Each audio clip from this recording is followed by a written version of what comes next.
Bismillahirrahmanirrahim. Assalamualaikum warahmatullahi wabarakatuh.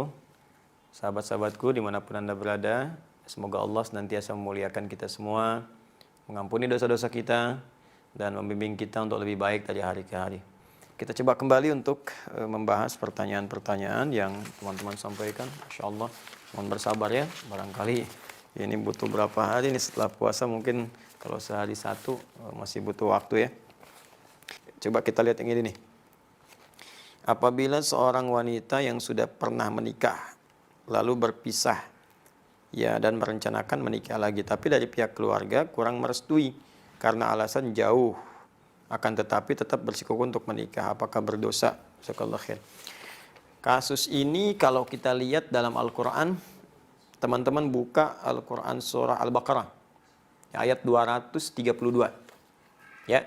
Wa idza talaqtumuhunna ya fabalagna ajalahunna fala ta'dhuluhunna an yankihna azwajahunna idza taradaw bainahum bil ma'ruf ya dzalika yu'adzu bihi man kana minkum yu'minu billahi wal yawmil akhir. Baik, kata Allah bahkan di ujungnya dzalikum azka lakum athhar ya. Nah, Allah menyampaikan jika seseorang laki-laki pernah mentalak perempuan ya, cerai di sini, suami istri bercerai. Nah, kemudian yang perempuan itu berniat ingin nikah lagi. Nah, dia punya calon pengen nikah lagi, tapi bukan karena cerai ini karena faktor orang ketiga, bukan.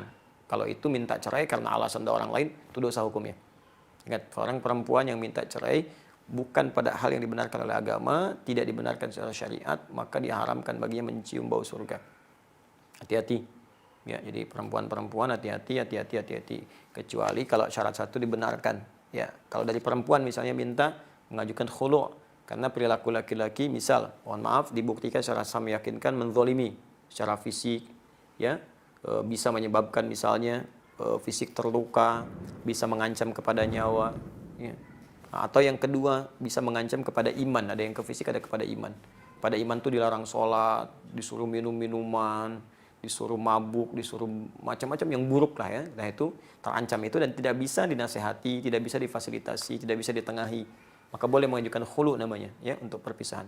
Nah, ada yang kedua kasus suami menceraikan istri karena alasan tertentu. Nah, kata Al-Qur'an, kalaupun kemudian terjadi perpisahan itu, lalu si perempuan mendapatkan calon yang dia lihat bisa menjadi imam yang baik, kan?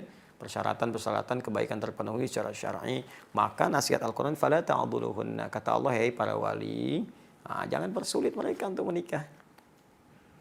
Ya, beri jalan. Nah, Al-Quran itu sangat indah, sangat sayang, karena tidak mudah status perempuan yang baru berpisah, apalagi di masyarakat disebut dengan nama tertentu, mendapatkan pasangan-pasangan yang bisa membimbing kembali, itu tidak mudah.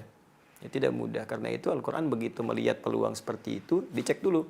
Kalau memang orangnya baik, tidak menyulitkan, dan komitmen menjadi imam yang baik di keluarga, maka permudah, jangan persulit.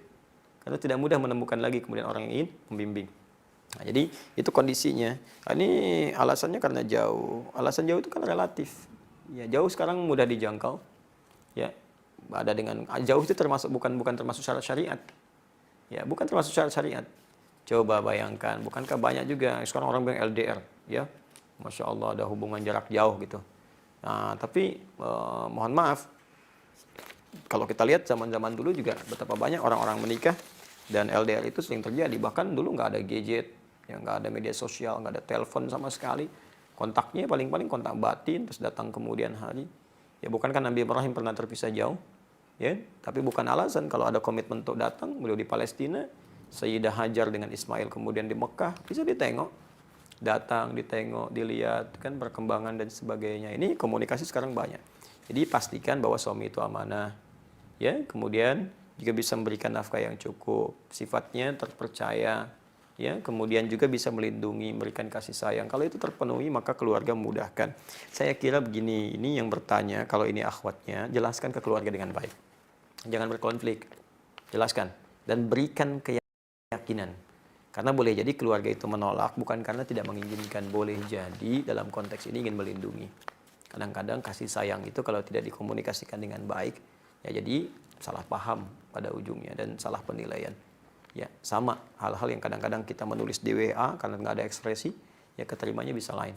Maka jelaskan sepenuhnya, sampaikan bahwa alhamdulillah Boleh jadi ini hikmahnya Allah kirimkan, seorang pasangannya lebih baik, dia perhatian, dia jujur, dan ini bukti-buktinya, keluarganya begini, kenali keluarga dulu, tanyakan. Nah, kalau memang baik, mohon ridhonya. Ya, kalau ada yang kurang, mohon tunjukkan supaya kami perbaiki sebelum menuju ke pernikahan. Itu lebih bagus. Ya, jadi daripada merajut konflik gitu yang tidak dibenarkan.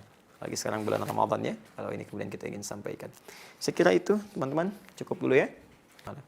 Demikian saya kira, semoga bermanfaat. Jika ada yang benar, itu pasti dari Allah dan Rasulnya sebagai petunjuk untuk membuat kita lebih baik. Tapi kalau ada yang salah, itu mutlak kesalahan saya pribadi. Ya, sudah capek kalau digali, ya pasti akan ketemu salah saya. Cukup dikoreksi, nanti saya betulkan, kemudian ambil pendapat ustadz lain yang lebih baik. Ya, itu akan lebih mulia, lebih objektif, dan insya Allah bernilai baik di sisi Allah Subhanahu wa Ta'ala. Subhanakallahumma wa bihamdika asyhadu an la ilaha illa anta astaghfiruka wa atubu ilaik wa akhiru da'wana alhamdulillahirabbil alamin. Allahu minkum, adi hidayat. Assalamualaikum warahmatullahi wabarakatuh.